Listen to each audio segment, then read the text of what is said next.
السلام علیکم ناظرین، یہ کہانی ہے ایک ایسے بادشاہ کی جن کے 2 بیٹوں اور ایک بیٹی کو پیدا ہوتے ہی سمندر میں بہا دیا گیا تھا، اور پھر قسمت نے انہیں کیسے ملایا، اور بولنے والا پرندہ، گنگناتا ہوا پیڑ اور خوبصورت چشمے کے کیا راز ہیں جانتے ہیں اس ویڈیو میں۔ پرانے زمانے کی بات ہے جب ایران پر ایک خسرو نامی بادشاہ حکومت کرتا تھا۔ یہ بادشاہ ایک دم الگ ہی لیول کا تھا، کیونکہ یہ روز بھیس بدل کر اپنے راج میں گھومتا اور لوگوں کی روزمرہ زندگی پر غور کرتا۔ ایک دن ہوا یوں کہ بادشاہ ہمیشہ کی طرح کچھ غریب لوگوں کی زندگی کا ابحاث کر رہا تھا، تو اس کا گزر جب ایک غریب گھر سے ہوا تو اندر سے کہہ کی آواز آ رہی تھی۔ اندر 3 بہنیں تھیں جو آپس میں گپے لگا رہی تھی، اور بادشاہ نے جب یہ دیکھا تو وہ وہاں پر رک گیا اور ان کی باتیں سننے کی کوشش کری۔ اور پھر جب اس نے دیکھا تو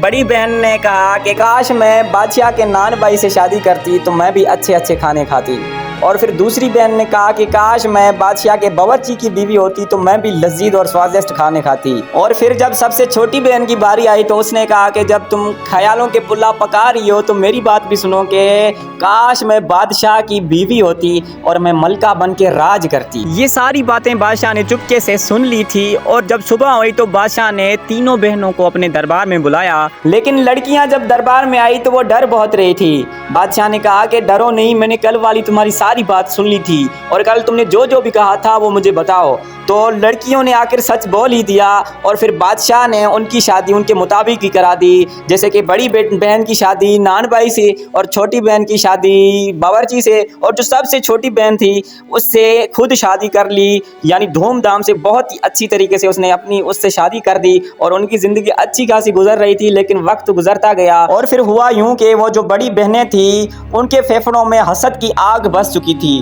وہ کہہ رہی تھی کہ یہ جو ہماری چھوٹی بہن ہے وہ ملکہ بن چکی ہے اور وہ ہم پر حکومت چلا رہی ہے، تو ہم ایسا ہرگز ہونے نہیں دیں گے، اور ہم جو ہے بادشاہ کی نظروں سے اس کو گرائیں گے اور گرا کر ہی رہیں گے۔ اور پھر اللہ کی ہونی یہ تھی کہ اسی دنوں میں بادشاہ کی بیوی حاملہ ہو گئی تھی، اور پھر جب اس کے بچے کی ولادت کا وقت قریب آیا تو ان دونوں شاطر بہنوں نے ایک شیطانی چال چلی۔ انہوں نے جب وہ بچہ پیدا ہوا تو انہوں نے اسے سائڈ کر کے وہاں پر ایک کتے کا بچہ دکھا دیا، اور بادشاہ کو چلا کر کہنے لگی کہ ہائے خدا، آپ کی جو ملکہ ہے انہوں نے کتے کا بچہ جنا ہے۔ یہ سن کر بادشاہ کو غصہ بہت آیا، لیکن یہ پہلی باری تھی اور وزیروں نے سمجھایا کہ شاید اس میں کوئی راز ہو، تو وہ بادشاہ چپ ہو گیا اور ایسے ہی اسی بات کو درگزر کر دیا۔ لیکن ان شاطر بہنوں نے وہ بچہ جو تھا وہ شاہی ٹوکری میں ڈال کر ندی میں بہا دیا تھا، اور وہ بچہ جا کے بادشاہ کے مالی کو ملا، اور ان کو اولاد نہ تھی تو لہٰذا انہوں نے اس بچے کی پرورش کی، اور جو ٹوکری تھی وہ شاہی گھرانے سے آئی تھی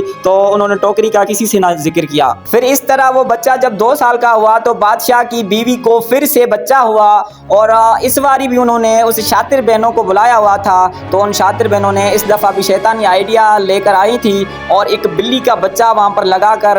اس بچے کو دریا میں بہا دیا، اور بادشاہ کو کہنے لگی کہ ہے اللہ، اس باری بھی آپ کی بیوی نے ایک بلی کے بچے کو جنم دیا ہے، اور کتنی خوفناک بات ہے یہ۔ اور بادشاہ جب یہ سننے تو بادشاہ کے کان پھٹے کے پھٹے رہ گئے، اور بادشاہ کو غصہ بہت آ گیا، اور اب اسے مارنے ہی والا تھا تو ایک وزیر نے کہا کہ نہیں، کیوں کر رہے ہو آپ ایسا خسرو بادشاہ صاحب، شاید اس میں بھی اللہ کا کوئی راز ہو۔ اور پھر وہ بادشاہ رک گیا، اور پھر ایسے ہی وقت گزرتا گیا۔ تیسری باری بھی بادشاہ کی بیوی کو ایسے ہی بچہ ہوا، تو وہ بچہ بھی انہوں نے ایک اٹکل سے، دونوں شاطر بہنوں نے اٹکل سے اسے بھی ایک ٹوکری میں پہن کے بہا دیا، اور جو وہاں پر ایک چوہے کا بچہ رکھ دیا۔ اور اب بابا جی بادشاہ نہیں رکتے تھے، اب بادشاہ کو بہت غصہ آیا، اور بادشاہ نے اس عورت کو یعنی اس ملکہ کو غصے میں آ کے ایک پنجرے میں بند کیا، اور گاؤں کے ایک چوک میں رکھ کے کہا کہ جو شخص بھی یہاں سے گزرے اسے تھوک کر جائے، اگر جس نے نہ تھوکا تو میں اسے قتل کر دوں گا۔ یعنی وہ شاطر بہنیں اپنی چال میں کامیاب ہو گئی تھی، اور ملکہ کو اب عبرت کا نشان بنوا دیا انہوں نے، لیکن اب بھی ان کے پھیپھڑوں میں وہ حسد کی آگ ختم نہ ہوئی، اور جو آخری وہ بچہ تھا یعنی بچی جو اس نے پیدا کی تھی تو وہ بھی انہوں نے ٹوکری میں ڈال کر اسی دریا میں بہا دی تھی، اور پھر وہ ٹوکری بھی جا کر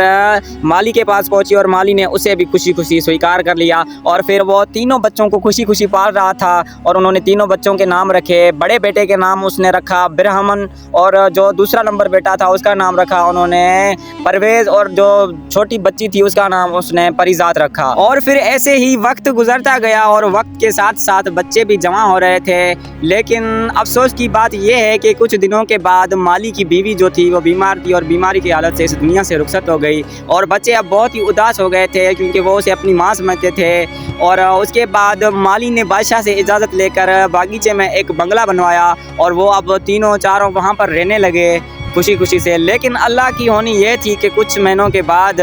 وہ مالی بھی اس دنیا سے رخصت ہو گیا، اور اب وہ تینوں جو بچے تھے وہ تنہا ہو گئے تھے، اور اب وہ خود سے جینا سیکھ گئے تھے، اور اب وہ ماشاءاللہ سے بڑے بھی ہو گئے تھے۔ تو جو دو بڑے بھائی تھے وہ روز شکار کرنے جاتے، اور جو بیٹی تھی یعنی پریزاد وہ گھر بیٹھ کے پھولوں اور باغیچے کا خیال رکھتی۔ اور اللہ کی ہونی یہ تھی کہ اب ان تینوں بچوں کا پتہ ان حسد بری بہنوں کو چل گیا تھا، اور انہوں نے سوچا کہ اگر یہ بچے زندہ ہوں گے تو شاید ہمارا راز کبھی نہ کبھی کھل سکتا ہے۔ تو اسی لیے انہوں نے ایک شیطانی چال چلی اور ایک بڑھیا عورت کو بلا کر اسے پیسے دے کر ان بچوں کی طرف بھیجا اور اپنا راستہ صاف کروانے کی کوشش کری۔ تو وہ بوڑھی عورت جب پریزاد کے گھر گئی تو وہاں پر وہ وضو کر کے نماز پڑھنے لگی۔ تو پریزاد جو تھی وہ سادی طبیعت کی مالک تھی، اس نے سوچا کہ یہ بڑی عمر کی ہے تو اسے اپنی دادی بنا لیا، اور خوشی خوشی سے وہ مل گئے۔ اور پھر وہ پریزاد جو تھی وہ بچی اسے لے کر اپنا باغیچہ گھمانے لگی، اور پھر وہ بوڑھی عورت اسے ایک مشورہ دینے لگی اور صلاح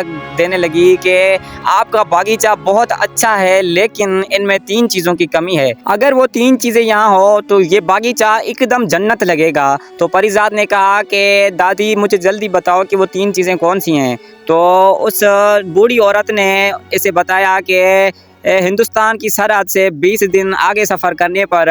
اسے ایک بوڑھا شخص وہاں پر بیٹھا نظر آئے گا اور وہی اس کا پتہ بتائے گا۔ اور جب وہ دونوں بھائی شکار سے لوٹے تو یہ بہن ضد کرنے لگی اور کہنے لگی کہ مجھے یہ 3 چیزیں چاہیے اور یہ فلاں جگہ پر ملیں گی۔ بھائیوں نے سمجھایا کہ یہ چیزیں نہیں مل سکتی، یہ جھوٹ ہے، لیکن اس نے ضد کر دی کہ مجھے یہ حاصل کرنی ہے۔ تو بڑے بھائی برہم نے کہا کہ میری پیاری بہن، تم میری اکلوتی بہن ہو تو تم گھبراؤ نہیں، میں آپ کے لیے ہندوستان کی اس پار جاؤں گا اور وہ 3 چیزیں ضرور لے کے آؤں گا۔ اور پھر اگلی صبح برہم نے اپنا سفر شروع کیا۔ تو میرے پیارے دوستوں، کیا برہم اپنی والدہ کو آزاد کروائے گا اور وہ بولتا ہوا پرندہ اور گنگناتا ہوا پیڑ اور خوبصورت چشمہ لے کر آئے گا؟ تو یہ دیکھنے کے لیے سبسکرائب کر دیں، انشاءاللہ نیکسٹ پارٹ آئے گا۔ باقی جزاک اللہ۔